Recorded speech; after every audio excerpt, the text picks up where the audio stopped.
मेरे दोस्त, तुम भी चाहते हो ना कि लाइफ में कुछ अच्छा करें? बस 1 मिनट रुको, तुम्हें कुछ समझाना है। तुम सोचते होगे कि यार लाइफ में एकदम जादू सा हो जाए और अचानक से अर्थ सेटरिंग इंप्रूवमेंट हो जाए और मैं सफल हो जाऊं। लेकिन मैं तुम्हें बता दूं कि सफल होने के लिए तुम्हारी आदतें सही होनी बहुत जरूरी है। देखो, अभी जो भी तुम्हारे पास है ना, वो बताता है कि तुम्हारी हैबिट कैसी रही है। तुम्हारा नेटवर्थ बताता है कि तुम्हारी फाइनेंशियल हैबिट कैसी रही है।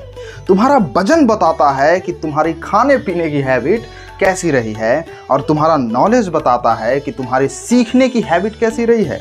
और अगर तुम्हारे घर में गंदगियां बिखरी हुई है तो वो भी बताता है कि तुम्हारे साफ सफाई करने की हैबिट कैसी रही है। मैं ये कहना चाहता हूं कि यार तुम खुद नहीं जानते कि your small habits make a big difference my dear. अब मैं तुम्हें मैथ पढ़ाता हूं तो चलो मैं तुम्हें मैथ से ही समझाता हूं that how your small effort can make a big difference my dear. तो चलो अब इस ग्राफ को देखो। बड़े बड़े विद्वानों का मानना है माय डियर कि अगर तुम अपने आदत में सिर्फ 1% का बेटरमेंट लाते हो प्रतिदिन, तो तुम्हारी ग्रोथ जो होती है वो देखने लायक होती है।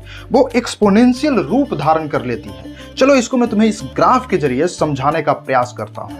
बस अपने ध्यान को यहाँ पर थोड़ा फोकस रखिएगा। अगर आप यहाँ पर मान लो कि 1 पर हो ना, और 1 का सिर्फ 1% बेटर होते हो प्रतिदिन, तो 1 का 1% कितना होगा? 0.01। तो इसमें 1 में 0.01 जोड़ो, कितना होगा? 1.01। और इसका जो है ना एक्सपोनेंशियल ग्रोथ होता है अगर प्रतिदिन तुम जो है ना 1% जो है अपने आप को बेटर बनाते हो तो यहाँ पर देखो, इसका 365 मतलब 1 साल में अगर 1.01 का एक्सपोनेंट करोगे ना तो कितना आ जाता है? 37.78। मतलब क्या हो रहा है कि तुम अभी 1 पर हो तो अगले आने वाले 1 साल में तुम इससे 37 गुना बेटर हो जाते हो। तुम्हारी ग्रोथ 37 गुना बेटर हो जाती है। और वहीं अगर तुम 1% डिक्लाइन करते हो, मतलब सिर्फ 0.01 कम होते हो, 0.99, और इसका अगर तुम एक्सपोनेंट करते हो ना 365, तो देख लो यहाँ अगर 365 करोगे तो इसका वैल्यू हो जाता है 0.0255।